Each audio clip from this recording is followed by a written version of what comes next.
नमस्कार। राधे राधे। आप देख रहे हैं मोक्षिता ज्योतिषवाणी।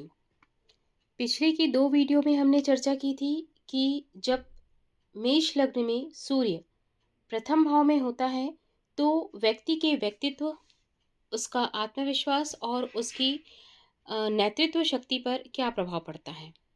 इसी प्रकार से दूसरे वीडियो में हमने देखा था कि जब मेष लग्न की कुंडली में सूर्य दूसरे भाव में बैठा होता है और हम जानते हैं कि दूसरा भाव धन, वाणी और पारिवारिक मामलों का है, तो जब सूर्य की स्थिति दूसरे भाव में होती है तो इन सब पर उनका क्या प्रभाव पड़ता है।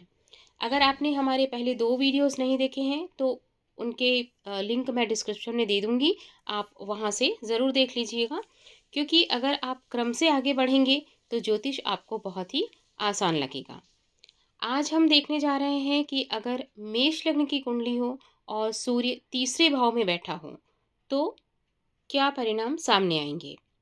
तो चलिए इस क्रम को आगे बढ़ाते हैं। हमने पहले भी ये चर्चा की है कि अगर हमें किसी भी लग्न में किसी भी ग्रह के बैठे होने की स्थिति का पता करना हो तो सबसे पहले हमें उस ग्रह के जो कारकत्व हैं उसके बारे में जानकारी होनी चाहिए।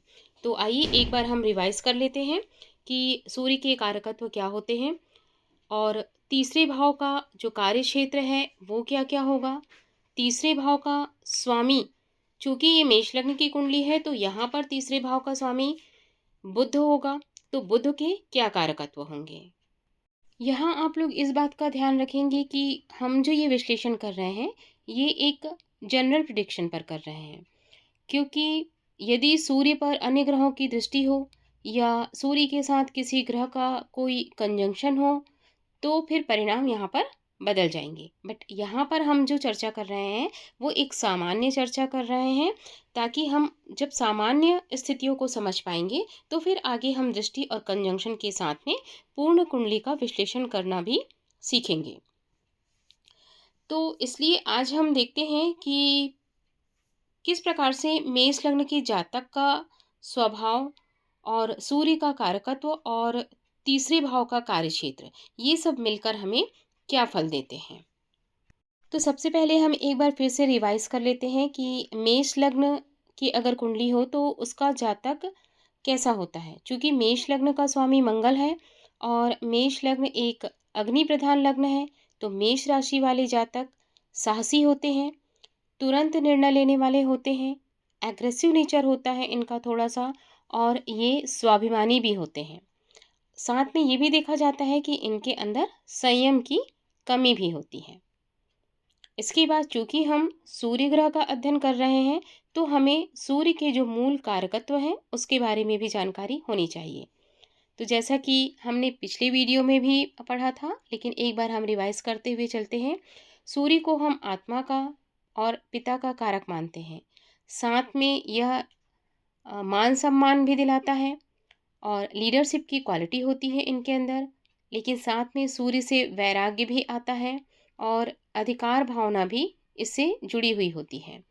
तो जब सूर्य किसी भाव या राशि में बैठे होते हैं तो वहाँ खुद की पहचान, नेतृत्व क्षमता और मान सम्मान से जुड़े जो मामले होते हैं उसके बारे में हम अध्ययन करते हैं।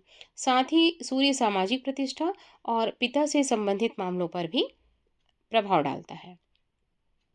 अब चूंकि हम तीसरे भाव के बारे में यहाँ पर पढ़ रहे हैं तो यहाँ पर मेष लग्न की कुंडली में तीसरा भाव किसका होगा। तीसरा भाव होगा मरकरी का, मतलब तीसरा भाव है जेमिनी का और उसका जो स्वामी है, स्वामी कौन है, बुध है।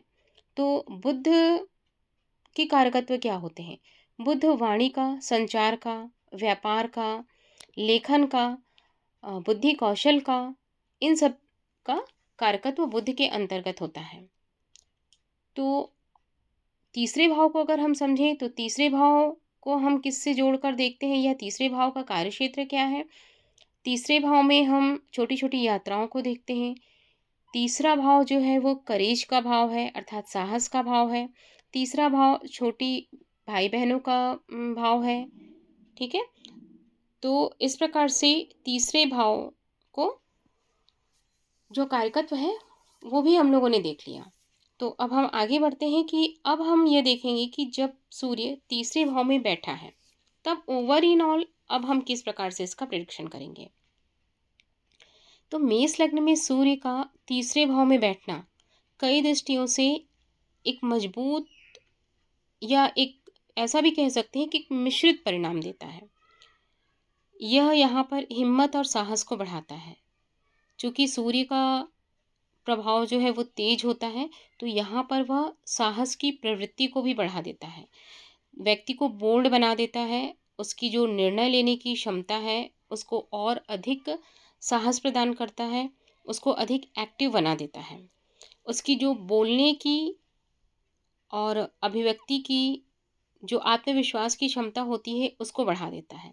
अच्छा, यहाँ पर आप लोग एक बात समझिएगा कि वाणी आप लोग कहेंगे कि आपने पिछले वीडियो में बताया था कि वाणी को हम सेकंड भाव से भी देखते हैं और अभी आप कह रहे हैं कि वाणी को थर्ड भाव से भी देखते हैं। तो देखिए, दोनों जगह वाणी को देखने का अलग अलग मतलब है। सेकंड भाव में जब हम वाणी को देखते हैं तो वहाँ पर कहीं ना कहीं हम वाणी की सिद्धि की बात को समझते हैं, और थर्ड भाव में हम जब देखते हैं वाणी को तो वहाँ पर हम एक स्किल को देखते हैं, मतलब किसी व्यक्ति के बोलने की स्किल कैसी है। तो ये दोनों अंतर को आप लोग ध्यान में रखेंगे।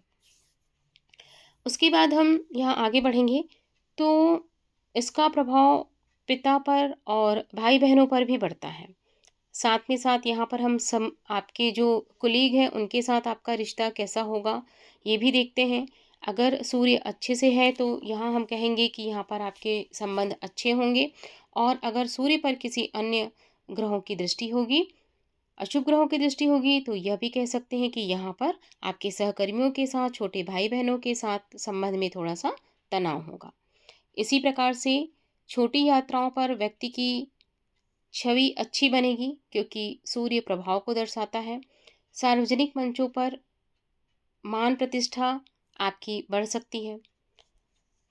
अब स्वास्थ्य के लिए अगर हम देखें तो सूर्य के तीसरे भाव में होने से चूँकि शारीरिक ऊर्जा अधिक रहेगी, तो यह कह सकते हैं कि यह जातक अत्यधिक अहंकारी भी हो सकता है।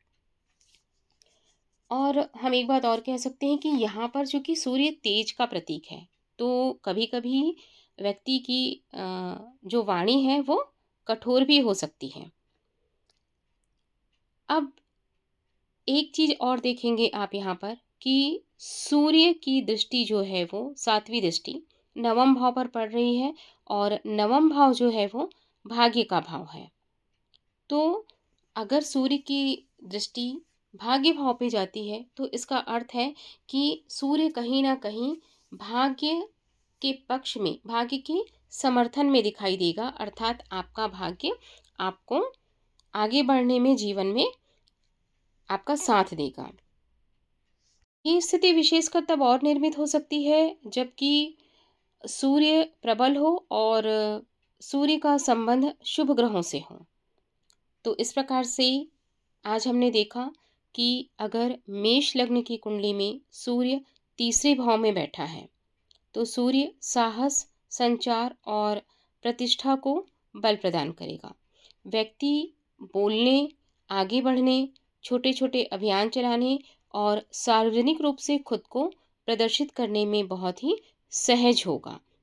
मतलब उसको किसी प्रकार का कोई संकोच नहीं होगा अगर उसे किसी स्टेज पर जा कर के कोई स्पीच देनी हो।